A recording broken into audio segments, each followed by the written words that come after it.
every entrepreneur I meet is very passionate. That's just part of the equation. I actually argue that what matters most is executional skills.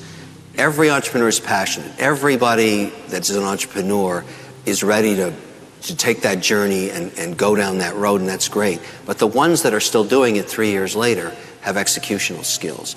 So that's what I think matters above everything else. I meet lots of teams, I fund lots of companies, I see lots of failure and lots of successes. The difference is men and women, primarily women these days, that can really execute, that set goals, tell you what they are, talk to you every 3 months saying I achieved this goal or I didn't, and why.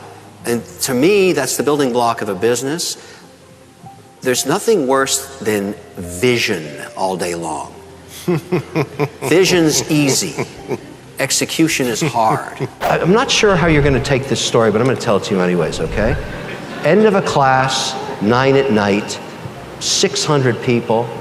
There's a fellow up at the top, puts up his hand and say, Mr. O'Leary, look, I have to ask you a question. I haven't said anything all class, but I'm really hurting. Can you help me? And I said, what's your problem? Class goes dead silent, because it's not going to be about business. And he said, today, my fiance came to me and said that I have to make a decision between our relationship and the business. And I said, oh, I'm not Dr. Phil here, but let's hear it. This guy had, in his dorm room in undergrad engineering, built an online cloud-based compliance tool for hedge funds with under 250 million to help them reduce their costs. It's a subscription service. The guy had a run rate of $5 million. He hadn't even graduated yet.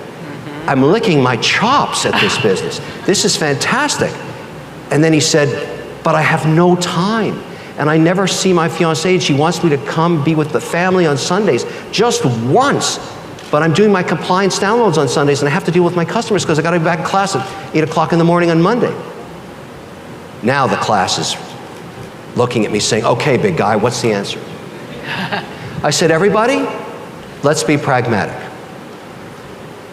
Which is easier to replace? Your business or your fiancé?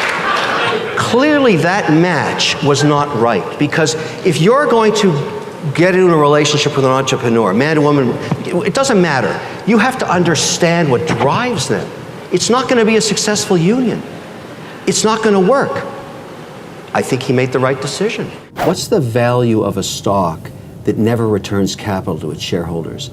I don't know, because the only way you can make money is if somebody else is willing to buy that position at a higher price for some emotional reason, perhaps, or for some, foresight that maybe the company will return capital one day. And I think of, when you learn as an investor over multiple decades is the only thing that matters is free cash flow. That's it. There is no other reason to own a stock. And with that philosophy, it brings you into a place where you focus on a company's ability to generate incremental cash flow, because just owning a dividend-paying stock is not good enough, because, let's say we find a stock today that's paying a 3% dividend yield, and tomorrow, because its forecast for sales get cut in half, the stock drops by 50%. Now it's yielding 6%. I don't want to own that stock either. So my tests in this index that I've created with FTSE Russell looks at the balance sheet. Every year we test to make sure that the company is viable in its ability to generate cash. This is extremely conservative investing. This is for the long haul. These tools are not for, as you're suggesting, for spicy, the hot stock du jour. I've done that, I've been there. Let the young legs do that. I have zero interest in that. I don't care what the hot new stock is. When a company comes public, I won't own it either. It's got to prove to me over multiple years that it can continue to generate cash before it even fits into what I'm doing.